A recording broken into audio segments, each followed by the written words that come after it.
இன்றைய முக்கிய நிகழ்வுகள். கழிவறை கட்டுவதில் 78 லட்சம் ரூபாய் ஊழல். காரைக்கால் வட்டார வளர்ச்சி அதிகாரி மீது போலீசார் வழக்கு பதிவு.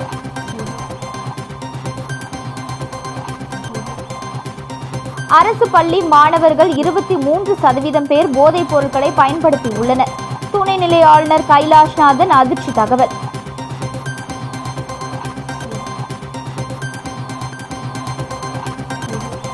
காங்கிரஸ் எம்எல்ஏ தலைமையில் கல்வித்துறையை முற்றுகையிட்ட பொதுமக்கள் மறியலிலும் ஈடுபட்டதால் பரபரப்பு.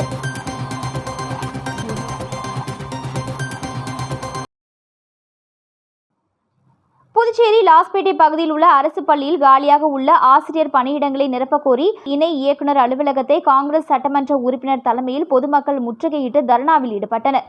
அப்பொழுது அதிகாரிகள் யாரும் வராததால் போராட்டத்தில் ஈடுபட்டவர்கள் மறியலில் ஈடுபட்டதால் சிறிது நேரம் போக்குவரத்து பாதிக்கப்பட்டது. புதுச்சேரி லாஸ்பேட்டை பகுதியில் உள்ள நாவலர் அரசு மேல்நிலைப் பள்ளி. இப்பள்ளியில் காலியாக உள்ள ஆசிரியர் பணியிடங்களை நிரப்ப வேண்டும், பள்ளியின் தரத்தை உயர்த்த வேண்டும் என தொகுதியின் சட்டமன்ற உறுப்பினர் வைத்தியநாதன் கல்வித்துறையிடம் தொடர்ந்து கோரிக்கை வைத்திருந்தார். மேலும் சட்டப்பேரவையிலும் இதுகுறித்து அரசின் கவனத்திற்கு கொண்டு வந்தார். ஆனாலும் இதுவரை காலி பணியிடங்களை நிரப்ப கல்வித்துறை எந்தவித நடவடிக்கையும் எடுக்கவில்லை. இதனை கண்டித்து கல்வித்துறை இணை இயக்குநர் அலுவலகத்தை முற்றுகையிட்டு சட்டமன்ற உறுப்பினர் தலைமையில் 50க்கும் மேற்பட்ட பெற்றோர் தர்ணாவில் ஈடுபட்டனர். அப்பொழுது அதிகாரிகள் யாரும் வந்து உரிய பதில் அளிக்கவில்லை. இதனை அடுத்து முற்றுகை போராட்டத்தில் ஈடுபட்டவர்கள் திடீரென அருகில் உள்ள இந்திரா காந்தி சதுக்கத்தில் அமர்ந்து சாலை மறியலில் ஈடுபட்டனர். இதனால் அப்பகுதியில் சிறிது நேரம் போக்குவரத்து பாதிக்கப்பட்டது. தொடர்ந்து அங்கு போலீசார் எம்எல்ஏ உட்பட போராட்டத்தில் ஈடுபட்டவர்களை சமாதானப்படுத்தி மீண்டும் கல்வித்துறைக்கு அழைத்து வந்து இணை இயக்குநரிடம் பேச்சுவார்த்தை நடத்தினர். இதில் ஒரு காலத்திற்குள் காலி பணியிடங்கள் நிரப்புவதாக உறுதியளிக்கப்பட்டது. இதனைத் தொடர்ந்து போராட்டத்தில் ஈடுபட்டவர்கள் கலைந்து சென்றனர்.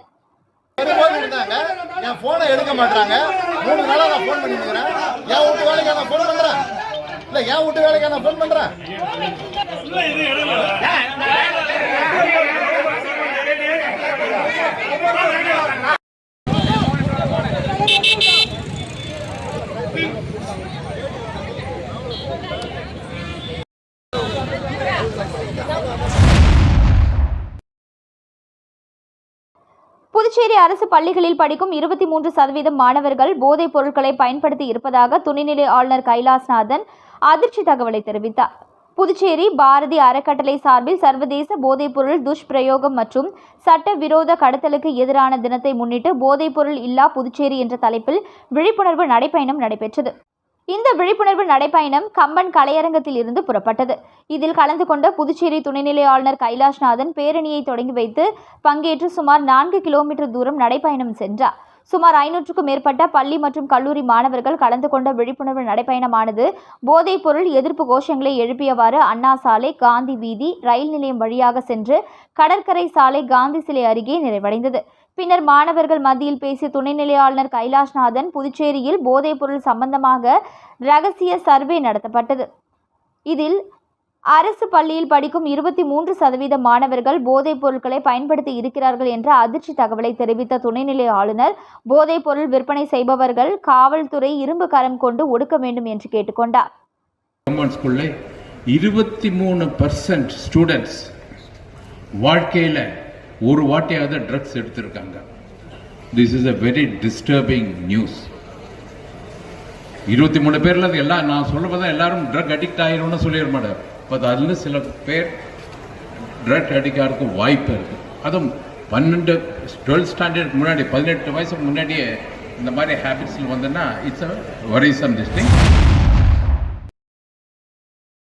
கீழ் சாத்தமங்கலம்பேட் பகுதியில் புதியதாக அமைக்கப்பட்டுள்ள பாலம் வழியாக ஆதி திராவிட மக்கள் செல்லக்கூடாது என கூறி புதுக்குப்பம் மக்கள் சுடுகாடு பாதை அருகே மதில் சுவர் எழுப்புவதற்காக பள்ளம் தோண்டப்பட்டதை வருவாய்த்துறை மற்றும் காவல்துறைக்கு தகவல் அளித்ததன் பேரில் அதிகாரிகள் பணியை தடுத்து நிறுத்தினர். புதுச்சேரி மாநிலம் மங்கலம் தொகுதி கீழ் சாத்தமங்கலம் ஆதி திராவிடர் மக்கள் பயன்படுத்தி வந்த சாலையில் திடீரென காம்பவுண்ட் சுவர் எழுப்ப மற்றொரு தரப்பினர் சாலையில் பள்ளம் தோண்டியதால் பதற்றம் ஏற்பட்டு அங்கு போலீசார் மற்றும் வருவாய்த்துறையினர் குவிக்கப்பட்டுள்ளனர். புதுவை வில்லியனூர் அடுத்த மங்கலம் சட்டமன்ற தொகுதிக்கு உட்பட்ட கீழ் சாத்தமங்கலம் பகுதியில் ஆதி திராவிடர் மக்கள் வசித்து வருகின்றனர். இவர்கள் பல ஆண்டுகளாக ஏம்பலம் தொகுதி புதுக்குப்பம் சுடுகாடு பாதை வழியாக கடலூர் சாலையை வந்தடைகின்றனர். சுமார் 300 மீட்டர் தூரம் உள்ள இந்த குறுக்கு சாலையை ஆதிதிராவிடர் அதிக மக்கள் பயன்படுத்தி வந்த நிலையில் அங்கு அரசு பாலம் ஒன்றை அமைத்து கொடுத்தது. இந்த நிலையில் புதுக்குப்பம் பகுதியைச் சேர்ந்த மற்றொரு தரப்பினர் திடீரென சுடுகாடு காம்பவுண்ட் சுவர் கட்டுவதாக கோரி அந்த மக்கள் பயன்படுத்தி வந்த சாலையை பள்ளம் தோன்றியதால் இன்று பரபரப்பு ஏற்பட்டது. அங்கு சென்ற கீழ்சாத்தமங்கலம் பகுதி மக்கள் காலமாக பயன்படுத்தி வரும் இந்த சாலையை அடைக்க வேண்டாம் என வாக்குவாதத்தில் ஈடுபட்டனர்.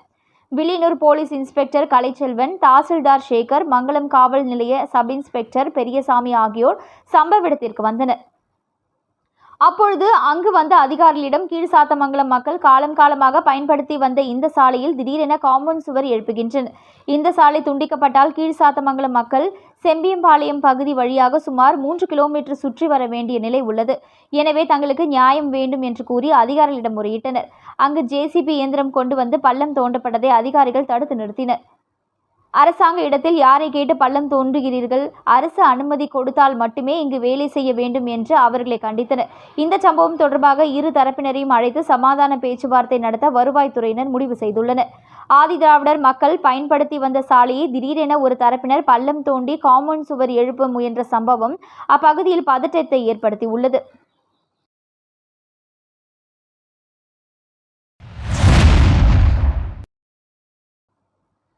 காரைக்கால் பாசனத்திற்கு தண்ணீர் திறப்பு அமைச்சர் திருமுருகன் திறந்து வைத்தார்.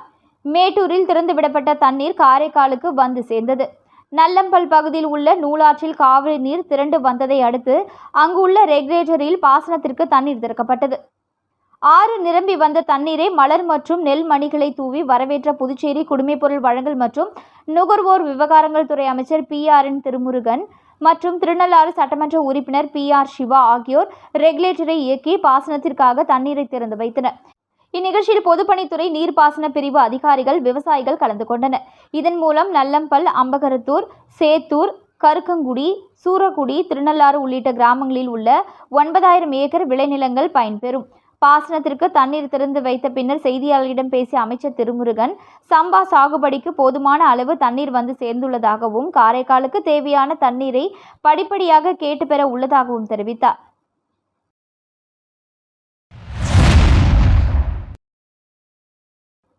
காரைக்காலில் கழிவறை கட்டும் திட்டத்தில் முன்னாள் வட்டார வளர்ச்சி அதிகாரி 78 லட்சம் ரூபாய் முறைகேடு செய்துள்ளதாக லஞ்ச ஒழிப்புத்துறை போலீசார் வழக்கு பதிவு செய்து விசாரணை மேற்கொண்டு வருகின்றனர். புதுச்சேரி மாநிலம் காரைக்கால் மாவட்ட ஊரக வளர்ச்சி அலுவலக சார்பில் மத்திய அரசின் தூய்மை பாரத் மிஷன் கிராமின் கீழ் வீடுகள் தோறும் கழிவறை திட்டம் செயல்படுத்தப்பட்டு வருகிறது. அதன்படி காரைக்கால் மாவட்ட ஊரக வளர்ச்சி அலுவலகம் சார்பில் 10,592 வீடுகளுக்கு கழிவறை கட்ட முடிவு செய்யப்பட்டு பணிகள் நடைபெற்று வந்தது.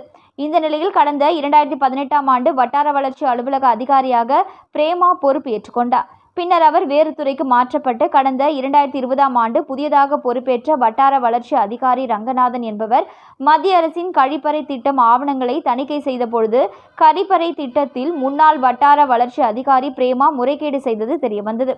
இது குறித்து ரங்கநாதன் புதுச்சேரி லஞ்ச ஒழிப்புத்துறையில் புகார் அளித்தார். இந்த புகாரில் மத்திய அரசின் கழிப்பறை திட்டத்தில் பிரேமா 78,80,000 ரூபாய் முறைகேடு செய்து உள்ளதாகவும் புதுச்சேரி கணக்கு மற்றும் கருவூலங்கள் அதிகாரிகள் தணிக்கை செய்ததில் உறுதி செய்யப்பட்டது. மேலும் முறைகேடில் ஈடுபட்ட பிரேமா மற்றும் 12 கட்டமைப்பாளர்கள் மீது ஊழல் தடுப்பு சட்டம் உட்பட 8 பிரிவின் கீழ் லஞ்ச ஒழிப்புத்துறை போலீசார் வழக்கு பதிவு செய்துள்ளனர். தொடர்ந்து தனிப்படை அமைத்து அரசு அதிகாரிகள் மற்றும் ஒப்பந்ததாரர்களை கைது செய்ய நடவடிக்கைகளில் போலீசார் இறங்கியுள்ளனர்.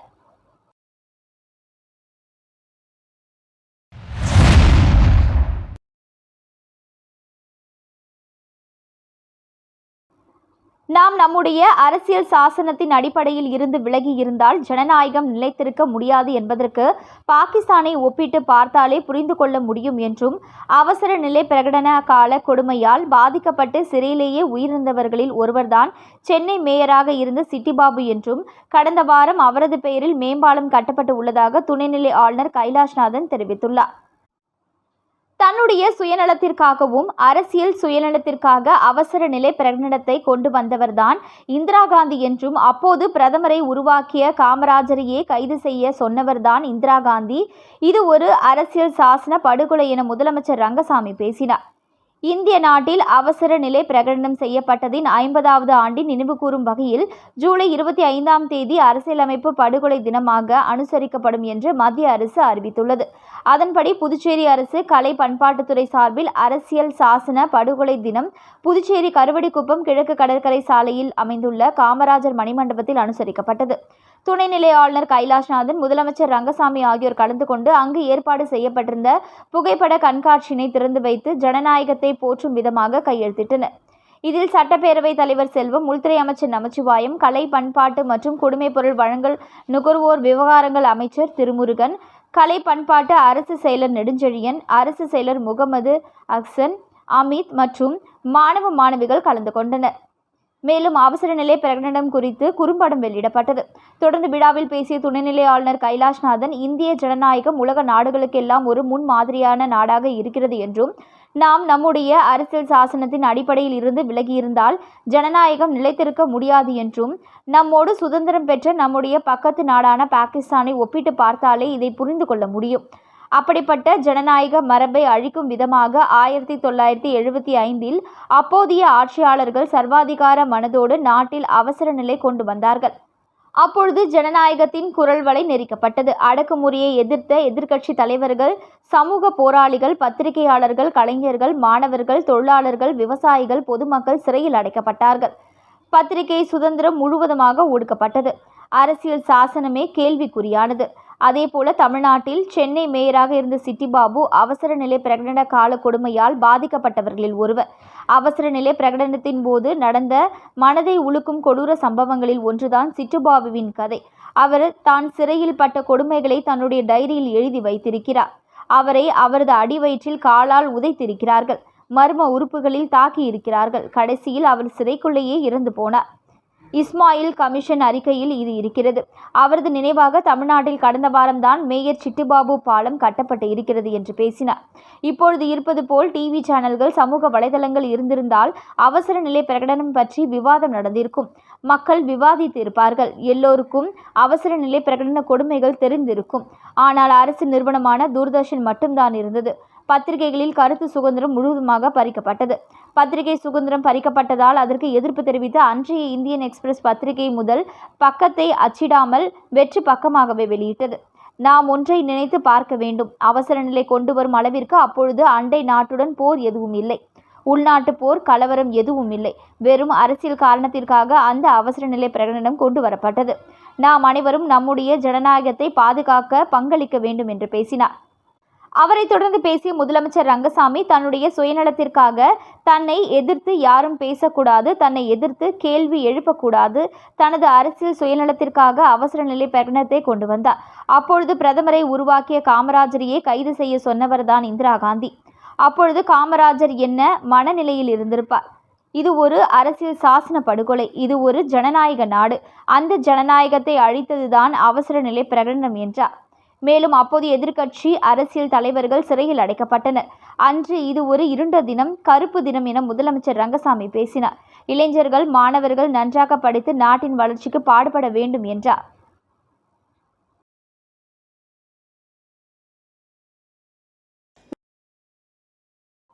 மதகடிப்பட்டு களித்தீர்த்தால்குப்பம் கிளையில் புதுவை பாரதியார் கிராம வங்கி மூலம் 3 கோடி கடன் வழங்கும் நிகழ்ச்சியை வங்கி தலைவர் ரத்னவேல் தொடங்கி வைத்தார். புதுவையை தலைமை இடமாக கொண்டு இயங்கி வரும் புதுவை பாரதியார் கிராம வங்கி தனது 47வது கிளைகளை ஒருங்கிணைத்து ஏனாம், புதுச்சேரி, முருங்கப்பாக்கம், வில்லியனூர் ஆகிய கிளைகளில் மிகப்பெரிய கடன் வழங்கும் முகாம்களை ஒரு வாரமாக நடத்தி வருகிறது. அதன் தொடர்ச்சியாக நேற்று களித்தீர்த்தால்குப்பம் கிளையில் நடைபெற்ற கடன் வழங்கும் விழாவை தலைமை ஏற்று வங்கி தலைவர் ரத்னவேல் 3 கோடி ரூபாய் அளவிலான கடன் உதவிகளை களித்தீர்த்தால்குப்பம், மண்ணாடிப்பட்டு, நெட்டப்பாக்கம், திருவண்டார்கோவில், மடுகரை, திருக்கனூர், கூனிச்சம்பட்டு மற்றும் குமாரபாளையம் கிளைகளை சார்ந்த பயனாளிகளுக்கு வழங்கினார்.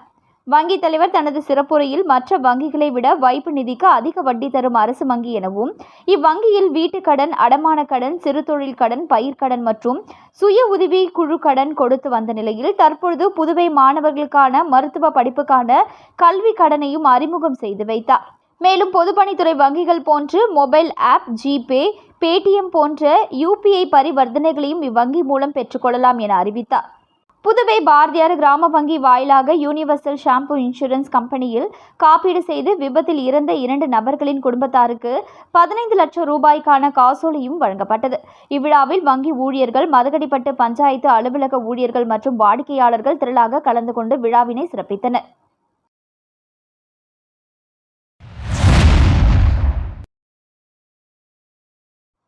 அகில இந்திய பத்திரிகை ஆசிரியர் மற்றும் வெளியீட்டாளர் சங்கத்தின் புதுவை மாநில நிர்வாகிகளுக்கு அடையாள அட்டை வழங்குதல் மற்றும் மாநில பொறுப்பாளர்கள் பதவி ஏற்கும் விழா கௌரவ ஆலோசகர் தண்டபாணி தலைமையில் நடைபெற்றது.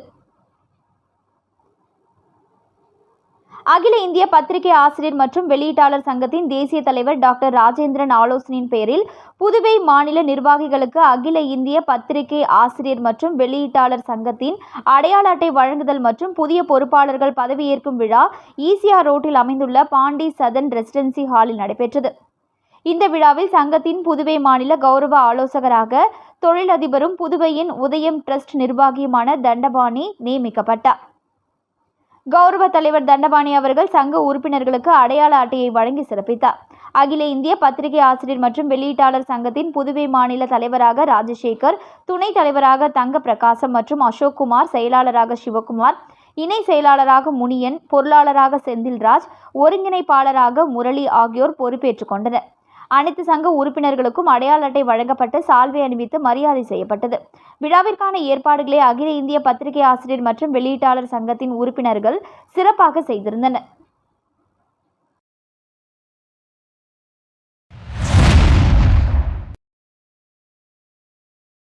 பெரிய காலாப்பட்டு MOH அரசு பெண்கள் மேல்நிலைப் பள்ளியில் மலேரியா எதிர்ப்பு மாதத்தை முன்னிட்டு வினாடி வினா போட்டி நடைபெற்றது.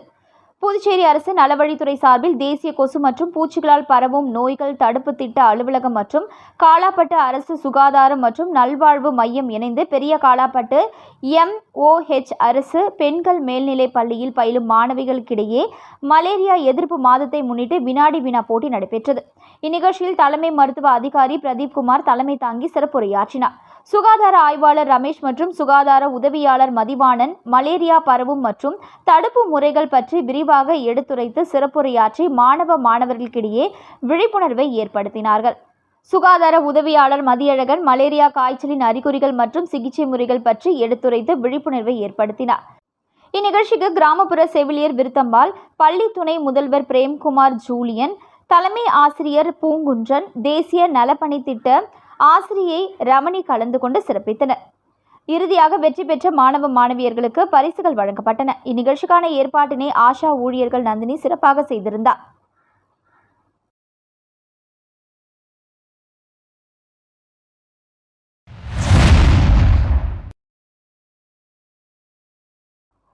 உழவர்கரை சட்டமன்ற தொகுதிக்கு உட்பட்ட உழவர்கரை பகுதியில் உள்ள தனியார் திருமண மண்டபத்தில் GR பெத்தாங் கிளப் விளையாட்டு வீரர்களுக்கு அமமுக மேற்கு மாநில இணை செயலாளர் லாவண்யா விளையாட்டு சீருடைகளை வழங்கினார்.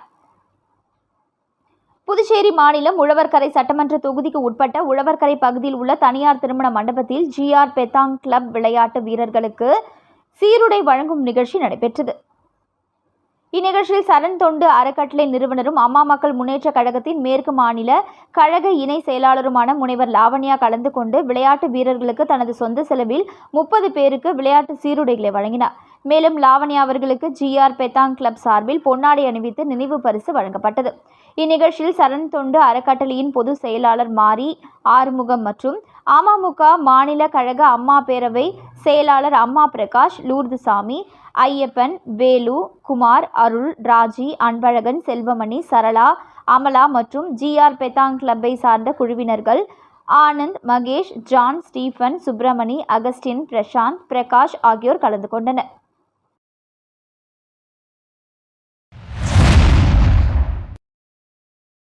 பொதுப்பணித்துறையின் கட்டிடம் மற்றும் சாலை பிரிவில் பணியாற்றி ஓய்வு பெறும் பாலன் என்கிற ராஜேந்திரனை எதிர்க்கட்சித் தலைவர் சிவா பாராட்டி வாழ்த்தினார்.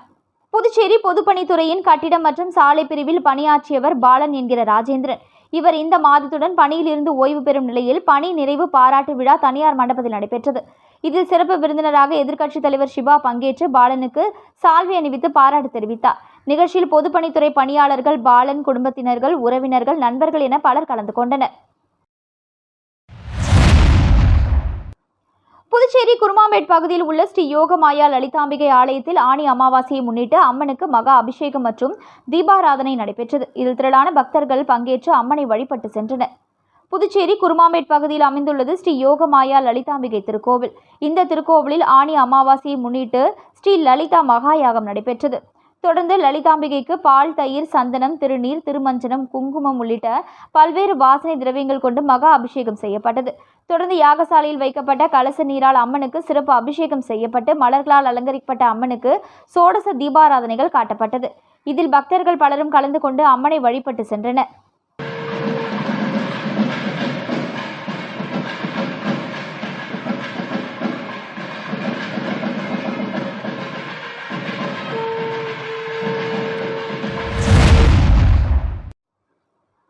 பாண்டிச்சேரி ரவுண்ட் டேபிள் 70 சார்பில் நடைபெற்ற விருக்ஷம் ஸ்காலர்ஷிப் வழங்கும் விழாவில் 70 மாணவர்களுக்கு உதவித்தொகை வழங்கப்பட்டது.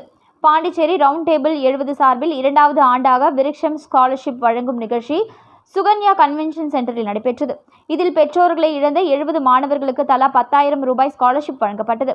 நிகழ்ச்சியில் கல்வித்துறையின் state project director Ezhil Kalpana, round table area 2 chairman Kunal Chowdhury, area 2 secretary Dilip Anirudh, Pondicherry round table சாட் சேர்மன் நாகராஜன் ஆகியோர் இந்த விழாவில் கலந்து கொண்டு சிறப்பித்தனர்.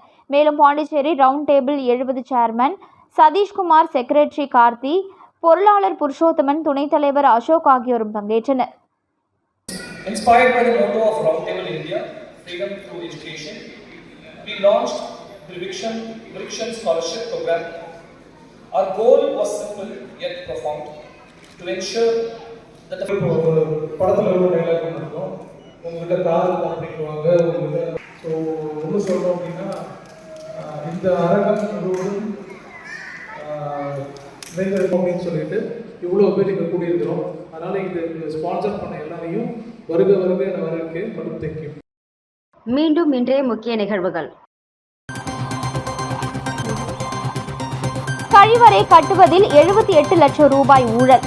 காரைக்கால் வட்டார வளர்ச்சி அதிகாரி மீது போலீசார் வழக்கு பதிவு.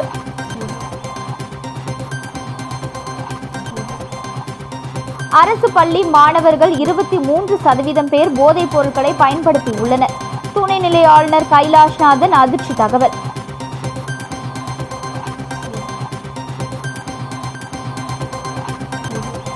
காங்கிரஸ் எம்எல்ஏ தலைமையில் கல்வித்துறையை முற்றுகையிட்ட பொதுமக்கள் மறியலிலும் ஈடுபட்டதால் பரபரப்பு.